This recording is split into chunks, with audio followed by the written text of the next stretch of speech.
You would think someone responsible for filling in this much of the map of Australia might be well known, but few Aussies today would be aware of the work of Donald Mackay.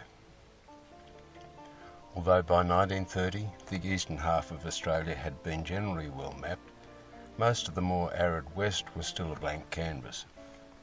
Donald Mackay set about to remedy this by financing and leading a series of reconnaissance flights over the vast, inhospitable areas involved.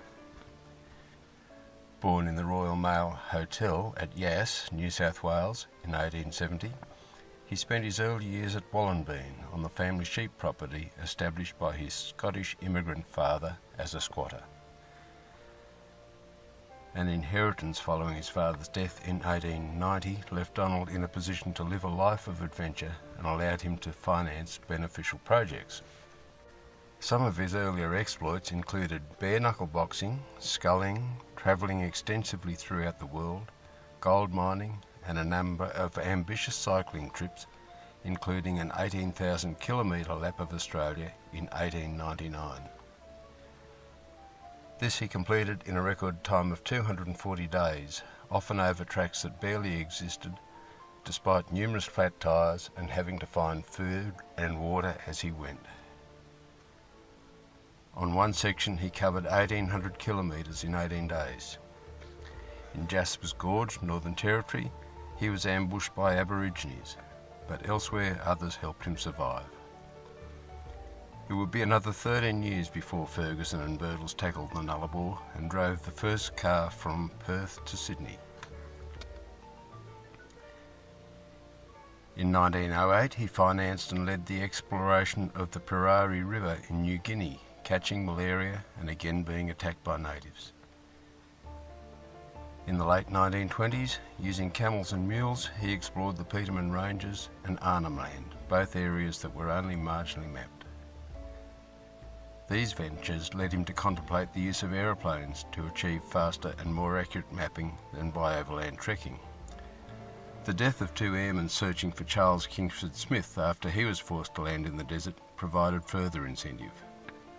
Over half a century earlier, explorers such as Eyre, Forrest, Giles and Warburton had grappled with these barren areas, their survival or not depending on chance discoveries of scant water. Despite their endeavours, they were only able to record narrow tracks along their traverse. Mackay planned to fill in the blanks through a series of surveys that would span most of the 1930s. In the winter of 1930, Mackay financed and participated in a series of aerial reconnaissance flights from a base west of Alice Springs.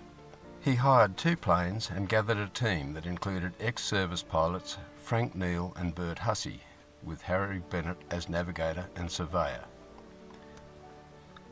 While not always reliable for important tasks, they were able to use wireless to obtain exact time in the desert, allowing accurate position fixing. Planes flew radially from the camp at a set height on a fixed compass bearing until almost half their fuel range, turned right along the circumference and then returned along another radius. This process was repeated until the required area was covered. A new base and landing strip was then established at a distance to allow the whole process to be repeated over an adjoining area. Calculation of the fuel range was critical as, at times, camel would be their only means of rescue. The crew reassembled during a number of winters in the 1930s as Mackay was able to finance further surveys.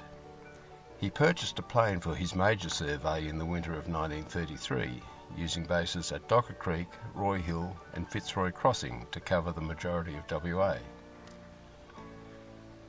The area to the north of the longest railway straight in the world, 478 kilometres across the Nullarbor, was the focus of a later survey, and Tanami in the Northern Territory was the base for covering much of that state. He completed his final survey when he was 67. While pollies appeared occasionally for what now would be called photo opportunities, Mackay received little government help, but several bureaucratic frustrations. All funding was from his own pocket. His survey area included most of Australia's major deserts and cattle stations around their edges, some over 1 million acres. That's 4,000 square kilometres. Even in desert areas, he noted isolated smoke from campfires and reasoned if there was habitation, there must be some water there. 50 years later, 9 Patubi people, possibly the last of the traditional hunter-gatherers, anxiously ventured out of the Gibson Desert to try to adjust to the modern world. During one landing in the desert, a wheel snagged on a mulga root, tipping the plane forward and damaging the propeller. Using the ingenuity of the bush, Mackay and Neil were able to hammer this straight, but had to wait overnight for extra manpower to extricate the plane before they could take off. It's ironic that many of Australia's better known explorers experienced disasters or near disasters, sometimes through poor decisions. But quiet achievement may go unnoticed. Mackay planned well and completed months of surveys with no real calamities. Logistics were often complex. In many instances, landing strips had to be carved out of the bush and a camp established. Food and fuel for their weeks at each base were carried in by up to 70 camels when the roads in the area were non-existent. Bushman Bob Buck was responsible for this. He was also responsible for finding the body of Harold Lassiter, a household name who perished while trying to relocate a lost gold reef near where Mackay was operating in 1930. Mountain ranges, mulga, salt lakes, clay pans and sandhills. Mackay summed up the country he covered as revealing little of interest except possible mineral wealth. Now, although the country is still as arid, minerals from this area contribute significantly to Australia's foreign trade. Preparation began recently to export potash from a salt lake he discovered, now called Lake Mackay, one of the largest in Australia. Other lakes in the area are also named after team members. When not adventuring, Mackay, the last of the Australian explorers, lived at Port Hacking to the south of Sydney, having married Amy Little in 1902. Although he irritated the government by criticising its treatment of Aboriginals, he was awarded an OBE in 1934, raised to a CBE in 1937. He died in Sutherland Hospital in 1958. A monument in his honour has been incorporated into a war memorial in a small park adjoining Mackay Street near Caringbah Hotel.